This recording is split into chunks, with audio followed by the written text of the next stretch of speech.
Hello my physiotherapy community and my dear students. आज हम उन ड्रग्स की बात करने वाले हैं जो कि मूड डिसऑर्डर्स को ट्रीट करती है। तो अ, कुछ ऐसी न्यूरोलॉजिकल कंडीशंस होती हैं जिसमें हमारे मूड्स ऑल्टर होते हैं एंड उसके लिए कुछ ड्रग्स यूज़ की जाती हैं। सो मूड डिसऑर्डर्स जो हैं वो हमारी एक इमोशनल स्टेट को इफ़ेक्ट करते हैं। हमें डिप्रेशन भी हो सकता है या फिर हम लोग मैनियाक में टर्न हो सकते हैं। कॉमन कंडीशंस क्या हैं? Major depressive disorder and bipolar disorder. ठीक है, फिजियोथेरेपिस्ट के पॉइंट ऑफ व्यू से क्यों समझना ज़रूरी है कि इन ड्रग्स का क्या इफ़ेक्ट है, कि ये जो ड्रग्स हैं ये हमारी बॉडी पे किस तरीके से एक्ट करती हैं कि हमारा मोटर फंक्शन इफ़ेक्ट हो जाता है, हमें किस लेवल की फटीग हो रही है एंड हमारा मेंटल स्टेटस क्या है। दवाइयों का एक ओवरव्यू ले लेते हैं हम लोग। मूड डिसऑर्डर्स की जो मेडिकेशन है वो ये 4 है: monoamine oxidase inhibitors, tricyclic antidepressants, atypical antidepressants and lithium. ठीक है, आज इन 4 के बारे में ही बात करेंगे हम लोग। सबसे पहले हम लोग बात कर लेते हैं मोनोअमाइन ऑक्सीडेज इनहिबिटर्स।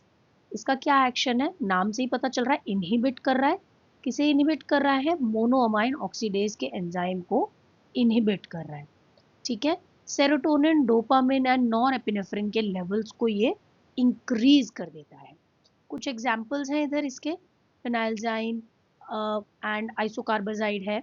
यूजेस क्या है? सिवियर डिप्रेशन में यूज होता है या फिर एटिपिकल डिप्रेशन में यूज होता है। Side effects: hypertension, dizziness, dry mouth, insomnia. HDDI। ठीक है, नेक्स्ट हम लोग बात करने वाले हैं ट्राईसाइक्लिक एंटी डिप्रेसेंट्स की। इसका एक्शन क्या है कि ये ब्लॉक करता है reuptake of serotonin and norepinephrine. Blocks the reuptake of serotonin and norepinephrine. ठीक है, एग्जांपल्स दिए हुए हैं: एमिट्रिप्लाइन, एमीप्रामाइन। यूजेस हैं इसके डिप्रेशन, क्रॉनिक पेन, माइग्रेन में देते हैं हम लोग। साइड इफेक्ट्स अगेन ड्राउजीनेस है, डिजीनेस है, ड्राई माउथ है, कॉन्स्टिपेशन हो सकती है एंड ओवरडोज का रिस्क बना रहता है। क्योंकि देखो, एंटी डिप्रेसेंट्स जब कोई पर्सन खाता है उसको बहुत रिलीफ फील होता है एंड बहुत लाइट फील होता है। तो कई बार बंदा बार बार खाता रहता है जिस कारण ओवरडोज होने का चांस है, और ओवरडोज होगा तो कार्डियक टॉक्सिसिटी होने का चांस रहता है। Next we'll talk about atypical antidepressants. तो इसका एक्शन क्या है कि ये अलग अलग न्यूरोट्रांसमीटर्स पे काम करता है एंड ट्राईसाइक्लिक एंटीडिप्रेसेंट्स से कम साइड इफेक्ट्स हैं इसके भी। हमने साइड इफेक्ट्स की बात की थी, तो इसमें कंपैरेटिवली कम है साइड इफेक्ट्स। एग्जाम्पल जो है इसके वो है ब्रूप्रोपियोन, मेटाजापाइन एंड ट्रेजडॉन। देखो, डोपामिन एंड नॉरएपिनेफ्रिन का जो लेवल है उसको ये इंक्रीज करता है। मेटाजापाइन जो है वो सेरोटोनिन एंड नॉरएपिनेफ्रिन के लेवल्स को बॉडी में इंक्रीज करता है, जो कि हमें हेल्प करते हैं with sleep and or appetite. And trazodone जो है वो डिप्रेशन एंड इंसोम्निया में हमें हेल्प करता है। साइड इफेक्ट्स क्या है? सिडेशन, ऑब्वियस सी बात है। देखो, एंटी डिप्रेसेंट खाने से पर्सन को काफ़ी नींद आती है, ड्राउजी फील होता है, वेट गेन होने के चांसेस हैं एंड लोअर सीजर थ्रेशोल्ड है। Next and the last drug that we are going to talk about is lithium. Lithium जो है वो हमारा एक काइंड ऑफ मूड स्टेबलाइजर है। सो इसका action is that it stabilizes our mood in bipolar disorder by balancing the neurotransmitters.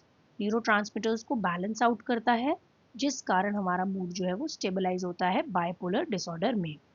ठीक है, use obvious सी बात है, अभी हम बाइपोलर डिसऑर्डर की बात कर रहे हैं। बाइपोलर डिसऑर्डर में यूज किया जाता है या फिर मेनियक एपिसोड्स जिनको आते हैं उन पेशेंट्स में दिया जाता है। साइड इफेक्ट्स है इसके: tremors, weight gain, nausea, kidney issues. अगर बहुत लंबे समय तक यूज करते हैं तब किडनी पे इशू आएगा ऑफ कोर्स।